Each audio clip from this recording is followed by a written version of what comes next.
model kanvas. Saya akan menerangkan apa itu bisnis model kanvas dan cara mengisi 9 elemen model bisnis kanvas tadi dengan sangat mudah dan sangat mudah untuk dipahami. Tapi terlebih dahulu kita ingin tahu nih, apa sih sebenarnya guna dari bisnis model kanvas. Nah, bisnis model kanvas ini gunanya adalah salah satu tools yang merupakan strategi dari manajemen yang tujuannya adalah untuk melihat konsep, kemudian melihat konsumen, infrastruktur, bahkan keuangan perusahaan tadi. Jadi kalau kalian yang mau usaha, tools ini adalah tools yang paling sederhana untuk bisa diterapkan, untuk bisa dibuat sebelum kalian memulai usaha. Karena dari situ bisa kita lihat nih, customer segmennya yang mana aja, kemudian keuangannya seperti apa sih, kemudian kompetitornya seperti apa. Jadi dengan bisnis model kanvas kita juga bisa tahu tentang tipe-tipe konsumen yang sudah atau yang akan kita cari itu seperti apa. Nah, kita akan simak apa saja sih 9 elemen tersebut dan bagaimana cara memahaminya.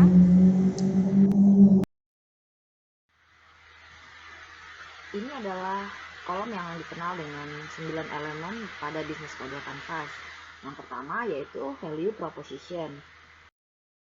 Value proposition itu adalah produk apa atau jasa apa yang akan kita tawarkan ke customer dan nilai lebih atau kekuatannya. Jadi dalam kolom value proposition ini diisi adalah nilai tambah dari usaha, produk atau jasanya yang dijual. Misalnya kalau kuliner, dari segi rasa atau dari segi harga, kemudian variasi menunya seperti apa, lalu juga kalau jualan yang lainnya misalnya konsep penjualannya mengusung tema modern atau yang lain-lain. Jadi nilai tambah atau kelebihan dibanding dari usaha-usaha yang sejenis yang sudah ada. Ini adalah customer segment. Customer segment ini adalah area di mana menjadi target pasarnya kita. Jadi diisi misalnya ke siapa barang atau produk jasa tersebut dijual atau ditawarkan. Misalnya ke mahasiswa, ke karyawan, ke remaja, atau ke mana komunitasnya. Jadi harus lebih detail. Tidak bisa target pasar ini, customer segment ini ditulis semua kalangan. Karena belum tentu seperti halnya anak-anak ataupun lansia atau yang lainnya, belum tentu bisa memanfaatkan produk atau jasa yang kita tawarkan.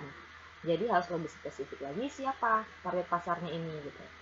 Lalu dari segi demografinya, misalnya yang disisir adalah menengah ke bawah atau menengah ke atas. Kemudian dari segi area, misalnya ingin fokus ke Jabodetabek. Kemudian apakah Jabodetabeknya lagi kalau misalnya mau difokuskan lagi misalnya ke daerah Bogor.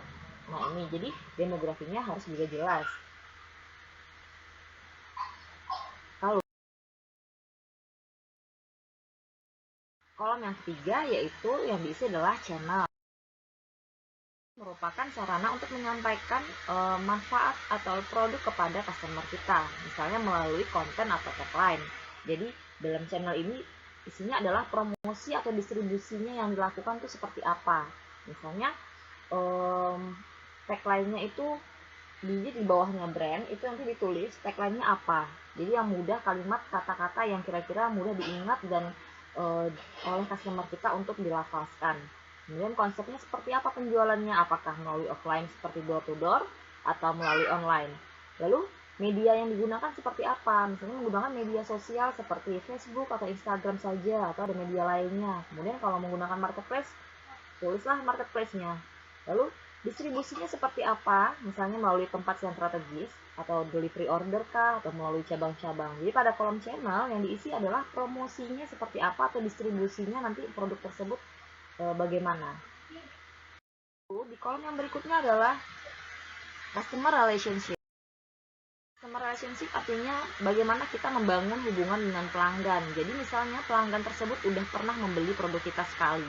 Kemudian bagaimana mereka bisa terus-menerus membeli produk kita. Nah, jadi hubungan itu adalah usaha yang dilakukan agar orang repeat order.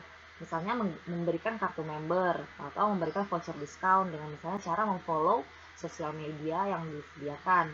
Lalu membuat grup sosial media atau grup reseller, misalnya melalui WhatsApp, melalui Facebook, dan yang lainnya. Di kolom yang kelima yaitu key activity. Kegiatan yang kita lakukan apa saja nih untuk merealisasikan di kolom kanan dari bisnis model kanvas. Kolom kanan tadi apa saja? Seperti ada customer segment ya tadi ya, kemudian ada value proposition yaitu barang atau produk apa yang kita tawarkan. Jadi key activity adalah kegiatan yang akan kita lakukan, kegiatan utamanya supaya produk tersebut terrealisasi gitu. Misalnya melakukan branding gitu ya, melakukan branding, kemudian membuat database pelanggan, misalnya melalui Excel atau melalui aplikasi yang lainnya. Lalu melakukan kerjasama dengan pengungkit pasar. Lalu melakukan analisa kompetitor, bisa menggunakan metode SWOT ya. Kemudian bisa membangun hubungan pelanggan melalui dengan cara misalnya sosial media atau yang lainnya. Jadi diterangkanlah kegiatan utamanya apa saja yang dilakukan untuk bisa mengemas si produk tadi itu agar bisa terrealisasi. Misalnya kalau misalnya ingin melakukan event-event besar itu juga bisa. Jadi tuliskan semua kegiatan-kegiatan yang kita lakukan untuk bisa mengembangkan atau merealisasikan produk yang atau jasa yang akan kita tawarkan.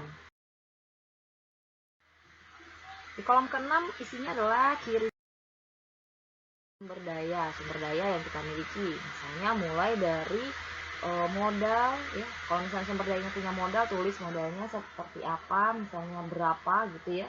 Lalu manusia ini misalnya karyawannya atau staf-staf yang orang-orang yang membantu kita dalam memproduksi produk atau jasa tadi. Kemudian dari segi tempat, kemudian dari segi bahan baku. Sumber daya yang berikutnya adalah segi peralatan. Misalnya teknologi yang digunakan apa saja, itu semua ditulis sumber daya tersebut di kolom key resources.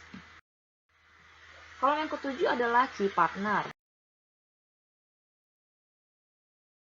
Ada key partner ini adalah maksudnya adalah mitra usahanya. Jadi pihak-pihak yang menjadi penentu terhadap jalannya suatu bisnis kita. Jadi dialah yang mempengaruhi sukses atau tidaknya bisnis kita, ya. Jadi misalnya ada contohnya, misalnya ada tadi ya modal, berarti ada investor, kemudian ada manusia seperti karyawan, kalau ada pemilik ruko, kalau misalnya kita masih menyewa rukonya, berarti pemilik ruko lah tadi yang berjasa dalam hal memberikan tempat untuk berjualan ya. Kemudian ada supplier bahan baku, lalu ada supplier peralatan gitu misalnya. Jadi semua dituliskan mitra usahanya siapa saja di sini gitu. Harus lebih detail ya dalam menuliskan mitra usaha. Tapi kalau sifatnya konfidensial itu bisa dalam bentuk general.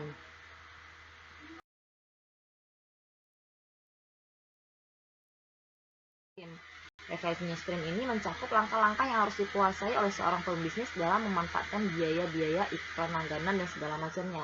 Jadi intinya begini, revenue stream ini adalah sumber-sumber pemasukannya kita. Jadi pendapatan kita berasal dari mana saja sih gitu.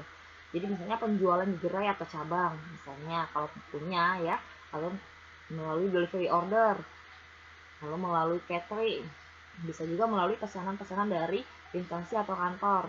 Kemudian kalau sumber pemasukannya dari reseller juga dituliskan reseller, dropshipper, franchiser, dan yang lainnya.